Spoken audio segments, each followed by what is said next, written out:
Kun sagantaa BBC Afaan Oromooti. Nu waliin tura.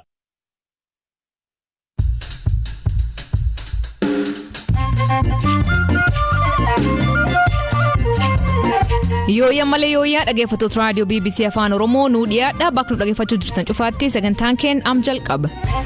Godin Baalee Bahaatti onge cimee namoonni beelaaf saaxilaman. Namni waan tokkollee waan nyaatu qabu naannoo keessa gammoojjiidha. Lafallee qonnaan facaafna wanni facaasanitti biqillee haalli biqillee jechuudha. Jaamaan barbaadaa jira jechuudha ammaarratti waan tokko hin jiru. Booranaatti onge dabalatee awwaanisi uummata weerar. Horiin agammaduu gara 50 wayyaa ta'e yaa qubatee ammallee awwaannisillee keessa awwaannisa sanyamtuu keelloo afula qubatutti ilmeellee dhalee.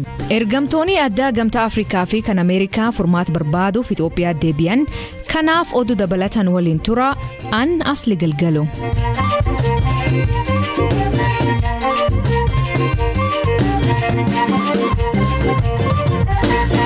Dhaggeeffattootni oduutiin jalqabaanii waraanni kaaba Itoophiyaa karaa nagaa mariin akka furamuu yaalii gochaa akka jiran ergamtoonni addaa gamtaa Afrikaa fi Ameerikaa kalee Finfinnee deebi'an.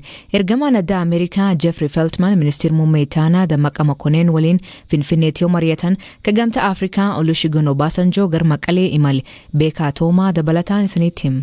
Ministeerri muummee Itaanaa Dammaqa Makoneenii fi ergamaan addaa Ameerikaa Jeffrey Feltman dhimmoonni irratti mari'atan ifatti beekamuu baatus haala waliigaltee dhukaasa dhaabuurra itti gahamu dabalate karaa waraanicha guutummaatti dhaabsisuun danda'amu irratti waliin dubbachuu isaanii mootummaan himeera. Tajaajilli oduu Itoophiyaa waraana kana akkamiin dhaabsisuun akka danda'amu irratti Feltman ejjennoo biyya isaanii obbo Dammaqaaf ibsaniiru jechuun gabaase. Obbo Dammaqaan gama isaaniin humnoonni TPLF naannolee Amaaraa fi Affaar keessaa akka bahanii fi hawaasni addunyaa dhiibbaa gochuu akka qabu ibsuun ejjennoo Itoophiyaa Feltmaniif ibsus gabaaseera. Guyyoota 3 Itoophiyaa akka turan Jeffrey Feltman hangawoota olaanoo Itoophiyaa akkasumas jila gamtaa Afrikaa fi bakka bu'oota hawaasa idil addunyaa biroo waliin akka mari'atan ibsameera. Ibsi waajjirri haajaalaa Ameerikaa baase akka jedhutti Feltman Itoophiyaatti nagaan akka bu'uu fi gargaarsi namoomaa lubbuu baraaru akka qaqqabu gochuuf ni mari'atu. Gama kaaniin kaleessa Finfinneetti ka deebi'an ergamaan gamtaa Afrikaa pirezidantiin duraanii Naayijeeriyaa Olusegun Obasanjoo gara Maqalee imaluun yeroo sadaffaaf hoogganaa TPLF Dabratsiyoon Gabra Mikaa'el waliin mari'achuu dubbimaan TPLF obbo Geetaachoo Raddaa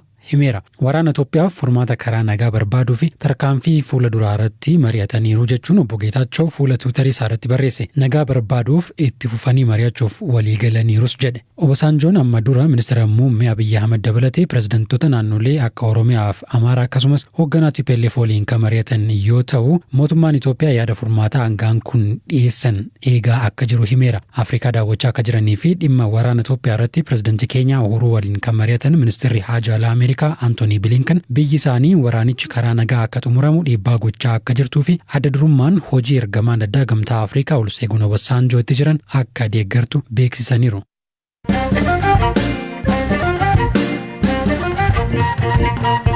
Naannoo Amaaraa godinaalee 4 finciltoota Tigraay to'atamanii fi to'atamanii gadhiifaman keessatti qabeenyi birrii biliyoon 280 tilmaamamuu barbadaa'uu beeksisan. Biiroon Pilaanii fi Misooma Naannichaa qorannoo biiroolee mootummaa biiroo waliin ta'uun taasiseen kun adda baafame. Qorannoon kun dhiyeennaa to'annoo finciltoota jala kan galan godinaalee Kibwalloo fi Kaabshaawaa hin dabalatu. Hoogganaan biiroo Pilaanii fi Misooma Naannoo Amaaraa obbo Animut Belaxaa badiin guddaan kan erga'ee damee qonna ta'uu hima.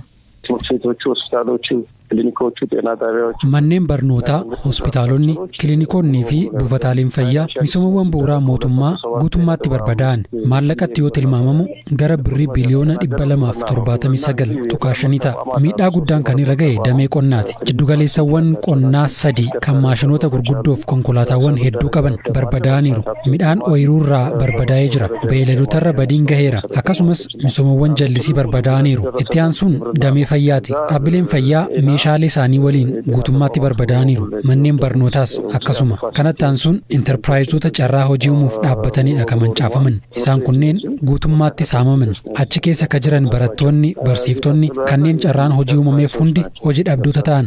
Miidhaan gahee bal'aadha. Damee dameen waan qoranneef qabeenya hedduudha kan manca'e. Daandii fi riqichoonnis barbadaa'aniiru. Waan fudhachuu danda'an gurratanii ka hin dandeenye ammoo barbadeessanii deeman.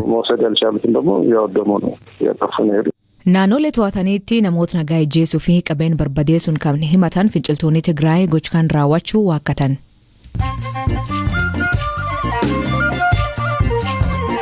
Dhaggeeffattootni ammoo gabaabaa addunyaa isaanii dhiyeessaa jalqabaanii abbaan taayitaa Civil Aviation Itoophiyaa daangaan balaalli qilleensa Itoophiyaa naga qabeessa